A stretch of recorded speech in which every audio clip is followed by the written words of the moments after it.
చూస్తున్నారు Kaleshwaram commission నివేదికపై react అయ్యారు మాజీ ముఖ్యమంత్రి కేసీఆర్. ఎర్రవల్లి ఫామ్ హౌస్ లో కేసీఆర్ కీలక సమావేశం నిర్వహించారు. దాదాపు 6 గంటలుగా ఈ మీటింగ్ కొనసాగుతూనే ఉంది. కాళేశ్వరం పనికిరాదు అన్నవాళ్లకు సంబంధించి అవును కాళేశ్వరం పనికిరాదు అన్నవాడు అజ్ఞాని అంటూ చెప్పుకొచ్చారు కేసీఆర్. దాంతోపాటు కాళేశ్వరం కమిషన్ రిపోర్టు ఊహించింది అంటూ చెప్పుకొచ్చారు ఆయన. ఇంకా దాంతోపాటు కొంతమంది బీఆర్ఎస్ నేతలను అరెస్ట్ చేయొచ్చు, బీఆర్ఎస్ నేతలు భయపడద్దంటూ చెప్పుకొచ్చినట్టుగా తెలుస్తోంది. మాజీ ముఖ్యమంత్రి ఆందోళన చెందాల్సిన అవసరం లేదు, కాళేశ్వరంపై జరుగుతున్న దుష్ప్రచారాన్ని తిప్పికొట్టాలంటూ కూడా చెప్పుకొచ్చినట్టుగా తెలుస్తోంది మాజీ ముఖ్యమంత్రి కేసీఆర్. ఇటు కాళేశ్వరం కమిషన్ నివేదికపై దాదాపుగా 6 గంటలుగా మీటింగ్ కొనసాగుతోంది. ఈ మీటింగ్లో ఇంకా ఎటువంటి అంశాలు చర్చకు వస్తున్నాయి, దాంతోపాటు ఎవరెవరు ఈ మీటింగ్లో పాల్గొన్నారు, మరి ముఖ్యంగా ఈ మీటింగ్ తర్వాత ఎటువంటి పరిణామాలు చోటు చేసుకునే అవకాశం ఉంది, డీటెయిల్గా మాట్లాడుకునే ప్రయత్నం చేద్దాం. మా ప్రతినిధి మధు ఈ అప్డేట్స్ని ఎప్పటికప్పుడు ట్రాక్ చేసి ముందుంచే ప్రయత్నం చేస్తున్నారు. మధు దగ్గరికి వెళ్ళే ప్రయత్నం చేస్తున్నాను. మధు, కాళేశ్వరం కమిషన్కి సంబంధించి ఆ నివేదిక బయటకు వచ్చిన తర్వాత ఆ నివేదికకు సంబంధించి మాట్లాడుకుంటున్న క్రమంలో ఎర్రవెల్లి ఫామ్ హౌస్లో ఇప్పుడు కేసీఆర్ కీలక సమావేశం నిర్వహించారు. 6 గంటలుగా ఈ మీటింగ్ కొనసాగుతున్న నేపథ్యంలో ఇంకా ఎంతసేపు కొనసాగే అవకాశం ఉంది? 6 గంటలుగా మీటింగ్ కొనసాగడం వెనకాల కారణాలు ఏంటి? ఎవరెవరు మాట్లాడుతున్నారు? ఎటువంటి డిస్కషన్ జరుగుతుంది అక్కడ? ఎగ్జాక్ట్లీ, కాళేశ్వరం కమిషన్ 650 పేజీలకు పైగా ఒక నివేదిక రూపంలో ఫైనల్ నివేదికని ప్రభుత్వానికి సమర్పించింది. ఈరోజు దాన్ని తుది తీర్పు కింద మొత్తం 50 పేజీల నివేదిక రూపంలో దాన్ని కంక్లూడ్ చేసి ఈరోజు క్యాబినెట్లో చర్చించారు. కీలకమైనటువంటి అంశాలన్నీ కూడా ఇటువైపు చర్చించడంతో సైమల్టేనియస్గా ఈక్వల్గా మాజీ ముఖ్యమంత్రి కేసీఆర్ కూడా బీఆర్ఎస్ పార్టీకి సంబంధించిన ముఖ్య నాయకులతో ఫామ్ హౌస్లో భేటీ అయ్యారు. ఎర్రవల్లి తన ఫామ్ హౌస్లో కీలకంగా చర్చించారు. కమిషన్ ఏ రకమైనటువంటి నివేదిక ఇచ్చింది, అందులో ఏ అంశాలు పొందుపరిచారు, ఎలాంటి చర్యలు తీసుకొనుంది ప్రభుత్వం, సో క్యాబినెట్లో ఏ అంశాలు చర్చించనున్నారు అనేటువంటిది ఆయన మాట్లాడారు.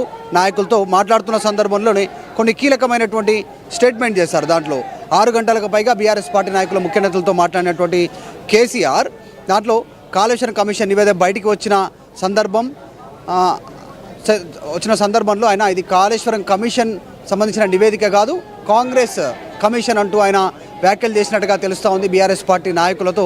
తర్వాత కొద్దిమంది బీఆర్ఎస్ నేతలను అరెస్టు కూడా చేయవచ్చు, ఎవరు భయపడాల్సిన పరిస్థితి లేదు, ఎవరు ఆందోళన చెందాల్సినటువంటి అవసరం లేదు బీఆర్ఎస్ పార్టీ నాయకులు క్యాడర్ గానంటూ ఒక మెసేజ్ ఇచ్చే ప్రయత్నం చేసినట్టుగా తెలుస్తూ ఉంది. తర్వాత కాళేశ్వరం ప్రాజెక్టు ప్రయోజనాలేంటో తెలంగాణ ప్రజలకు వివరించే ప్రయత్నం చేయండి అంటూ వీరందరికీ దిశానిర్దేశం చేసినట్టుగా తెలుస్తూ ఉంది మాజీ ముఖ్యమంత్రి కేసీఆర్. కాళేశ్వరంపై క్యాబినెట్లో ఏ నిర్ణయం తీసుకుంటారో వేచి చూద్దాం అనేటువంటి ఒక ధోరణి కూడా ఎదురు చూస్తూ ఉన్నారు. ఇంకా ఫామ్ హౌస్లో ఉన్నారు బీఆర్ఎస్ పార్టీ నాయకులు, కేసీఆర్ కూడా. సో ప్రస్తుతం ఒక ఉత్కంఠ వాతావరణం ఉంది. కొద్దిసేపట్లో ముఖ్యమంత్రి రేవంత్ రెడ్డి మీడియా సమావేశం నిర్వహిస్తూ ఉన్నారు. కొద్దిసేపట్లోనే కొన్ని నిమిషాల వ్యవధిలోనే ఆయన మీడియా ముందుకు రానున్నారు. కేబినెట్ సమావేశం ముగిసింది కాబట్టి కొన్ని కీలకమైనటువంటి అంశాలను ప్రస్తావించేటువంటి సిచ్యువేషన్ కనిపిస్తూ ఉంది. ఈ నేపథ్యంలో కేసీఆర్ చేసిన వ్యాఖ్యలు కొంతమంది అరెస్ట్ అయ్యే అవకాశం కూడా ఉంది. బీఆర్ఎస్ పార్టీ నాయకులు ఆందోళన చెందొద్దు అనేటువంటి మాట ప్రస్తుతం పార్టీలో చర్చనీయాంశం అవుతా ఉంది. ఎందుకంటే కాళేశ్వరం కమిషన్ ఇచ్చినటువంటి నివేదికలో తుది నివేదికలో కేసీఆర్ పేరు 32 సార్లు ప్రస్తావన చేశారు. ఆ కమిషన్ నివేదికలో 15 సార్లు మాజీ మంత్రి ఇరిగేషన్కి సంబంధించి హరీష్ రావు పేరు ప్రస్తావించారు. తర్వాత అప్పుడున్నటువంటి ఆర్థిక శాఖ మంత్రి ఈటెల రాజేందర్ పేరు 5 సార్లు ప్రస్తావించారు. కావాలనే క్యాబినెట్ ఆమోద ముద్ర ఉంది.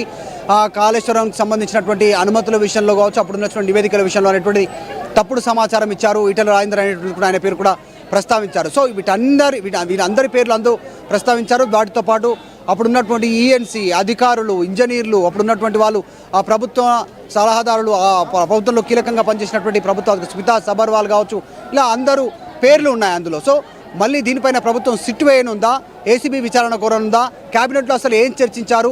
సుదీర్ఘంగా జరిగినటువంటి మధ్యాహ్నం 2 గంటలకు ప్రారంభమైన క్యాబినెట్ దాదాపు 5 గంటల వరకు కొనసాగినటువంటి క్యాబినెట్లో ఏం చర్చించారు? దాదాపు 3-3.5 గంటలు క్యాబినెట్ సమావేశంలో అనేటువంటి పెద్ద ఎత్తున చర్చనీయాంశం అవుతా ఉంది. సో మొత్తానికి కేసీఆర్ ఒక క్లారిటీ ఇచ్చే ప్రయత్నం చేశారు. సుదీర్ఘంగా భేటీ తర్వాత ఇప్పటికే హరీష్ రావు కేటీఆర్తో భేటీ అవుతున్నటువంటి సందర్భం ప్రతిరోజు ఆయన ఈరోజు ముఖ్య నాయకులతో భేటీ అయ్యారు. దాంట్లో కేసీఆర్తో పాటు కేటీఆర్, హరీష్ రావు, కొద్దిమంది నాయకులు కూడా కీలక నాయకులు ఉన్నటువంటి సిచ్యువేషన్ కాబట్టి కొద్దిసేపట్లోనే కేబినెట్ సమావేశం ముగిసిన సందర్భంగా రేవంత్ రెడ్డి మాట్లాడుతున్నారు కాబట్టి ఆయన మాటలతో ఒక క్లారిటీ వచ్చే అవకాశం ఉంది. ప్రభుత్వం ఏం చర్యలు తీసుకోనుంది అనేటువంటి అంశం పైన. సచిన్, ఇప్పుడు ఈ పరిణామక్రమం గురించి మాట్లాడుకునే క్రమంలో 6 గంటలుగా మీటింగ్ జరుగుతోంది కాబట్టి ఇంకా ఎంతసేపు జరిగే అవకాశం ఉంది? మరి ముఖ్యంగా కేసీఆర్ ఏమైనా కీలక నిర్ణయం తీసుకోబోతున్నారా? ఆయన బయటకు వచ్చి మాట్లాడే అవకాశం ఈ రోజు కావచ్చు, రేపు కావచ్చు, లేకపోతే రాబోయే రోజుల్లో? ఎగ్జాక్ట్లీ అవకాశం లేకపోవచ్చు. కేవలం పార్టీ తరఫు నుంచి బీఆర్ఎస్ పార్టీ కార్యాలయంలో మాజీ మంత్రి నిరంజన్ రెడ్డి ఆధ్వర్యంలో మీడియా సమావేశం ఏర్పాటు చేశారు. క్యాబినెట్లో ముగిసిన తర్వాత ఏ నిర్ణయాలు తీసుకున్నారు ముఖ్యమంత్రి డైరెక్ట్గా మీడియా ముందుకు వచ్చి ప్రస్తావించనున్నారు. కాబట్టి ఆ అంశాలపైన పార్టీ తరఫు నుంచి మాజీ మంత్రి నిరంజన్ రెడ్డి రెస్పాండ్ అయ్యే అవకాశం కనిపిస్తూ ఉంది. సో మొత్తానికి ప్రభుత్వ నిర్ణయం ఏంటి అనేటువంటిది తెలిసిన తర్వాత మాత్రమే బీఆర్ఎస్ వెర్షన్ బయటికి చెప్పేటువంటి అవకాశం కనిపిస్తూ ఉంది. ప్రస్తుతం ఈ భేటీలో ఎవరెవరు ఉన్నారు? కీలకమైన నేతలు ఎవరున్నారు? వీళ్ళంతా ఎప్పుడు బయటకు వచ్చే అవకాశం ఉంది? ఎప్పుడు? బికాస్ ఆ ఇన్పుట్స్ బయటకు వచ్చిన తర్వాత ఇన్ఫర్మేషన్ తెలిసే అవకాశం ఉంటుంది కాబట్టి ఎప్పుడు ఈ సమావేశం ముగిసే అవకాశం కనిపిస్తోంది?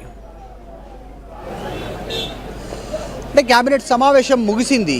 ఆల్రెడీ రేవంత్ రెడ్డి కొద్దిసేపట్లో మాట్లాడనున్నారు. మీడియాను ఉద్దేశించి మీడియా బ్రీఫ్ చేయనున్నారు. ఆయన క్యాబినెట్ నిర్ణయాలన్నింటినీ కూడా ఇప్పటివరకు చాలా క్యాబినెట్ సమావేశాలు జరిగాయి. కానీ రేవంత్ రెడ్డి క్యాబినెట్ సమావేశం ముగిసిన తర్వాత మీడియా ముందుకు వచ్చింది తక్కువ సార్లు మాత్రమే, కొన్ని సందర్భాల్లోనే వచ్చారు. కానీ కాళేశ్వరం కమిషన్ మాత్రమే దాని మీద ఎజెండాగానే సింగిల్ ఎజెండాగా క్యాబినెట్ సమావేశం నిర్వహించారు. కాబట్టి చాలా కీలకంగా భావిస్తూ ఉన్నారు. ఒక కీలక మలుపు తిరిగే అవకాశాలు ఉన్నాయి తెలంగాణ రాజకీయాలు కాళేశ్వరానికి సంబంధించినటువంటి అంశంలోనే. ఎందుకంటే అసెంబ్లీ సమావేశాలు నిర్వహించాలనుకుంటున్నారు, దీనిపైన చర్చించాలి, అన్ని పార్టీల అభిప్రాయాలు తీసుకోవాలనుకుంటున్నారు. సో రాష్ట్ర ప్రజలకు వివరించాలి కాళేశ్వరం కమిషన్లో గతంలో కాంగ్రెస్ చెప్పినటువంటి అంశాలు, అదే అవినీతి ప్రాజెక్టు, తర్వాత నాసిరకమైనటువంటి ప్రాజెక్టు, నెక్స్ట్ తెలంగాణ ప్రజలకు గుదిబండ, ఇలాంటి కార్యక్రమాలను అంశాలని ప్రజల్లోకి తీసుకెళ్లింది ఎన్నికల మూమెంట్లో కాంగ్రెస్ పార్టీ. అదే అంశాలను మరొకసారి తిరిగి కాంగ్రెస్ పార్టీ ప్రజలకు వివరించడానికి సిద్ధమవుతున్నట్టుగా తెలుస్తూ ఉంది. దానికి కౌంటర్గా బీఆర్ఎస్ సిద్ధమవుతా ఉంది. కాళేశ్వరానికి సంబంధించినటువంటి ప్రాధాన్యత ఏంటి ప్రజలకు వివరించాలి అనేటువంటిది. ఒకవేళ కాళేశ్వరాన్ని ఎవరైనా పనికిరాని ప్రాజెక్టు ఉన్నారంటే వాళ్ళంతా మూర్ఖులు లేరు అనేటువంటి అంశాన్ని కూడా, వాళ్ళంతా అజ్ఞాని లేరు అనేటువంటి అంశాన్ని కూడా కేసీఆర్ కొద్దిమంది బీఆర్ఎస్ పార్టీ నాయకులతో ఆయన ఇందాక మీటింగ్లో మాట్లాడారు. కాబట్టి చర్చనీయాంశం ఒకరికొకరు కౌంటర్ ఇచ్చుకునేటువంటి అవకాశం ఉంది కాళేశ్వరం పైన. కాబట్టి సో కేసీఆర్ సమావేశం ముగిసే కంటే ముందే రేవంత్ రెడ్డి చర్చించనున్నారు. మీడియా ముందు ఆయన చర్చించిన అంశాలను ప్రస్తావించనున్నారు. కాబట్టి దాని తర్వాత అధికారికంగా బీఆర్ఎస్ రెస్పాండ్ అయ్యేటువంటి అవకాశం కనిపిస్తూ ఉంది. సో ముఖ్యమంత్రి మాట్లాడిన తర్వాతనే బీఆర్ఎస్ వెర్షన్ బయటకు వచ్చే అవకాశం ఉంది. రైట్ మధు, మీరు ఒక్కసారి లైన్లో ఉండే ప్రయత్నం చేయండి. కాళేశ్వరం కమిషన్ నివేదికకు సంబంధించి ప్రస్తుతం కేటీఆర్ అక్కడ భేటీ నిర్వహించడం జరుగుతోంది. ఎర్రవెల్లి ఫామ్ హౌస్లో కీలక సమావేశం జరుగుతోంది. ఈ సమావేశం తర్వాత ఎటువంటి నిర్ణయం తీసుకోబోతున్నారనే ఉత్కంఠ మాత్రం ఇప్పుడు నెలకొంది. మీకేమనిపిస్తుంది? ఈ అంశానికి సంబంధించి కమెంట్ చేసే ప్రయత్నం చేయండి.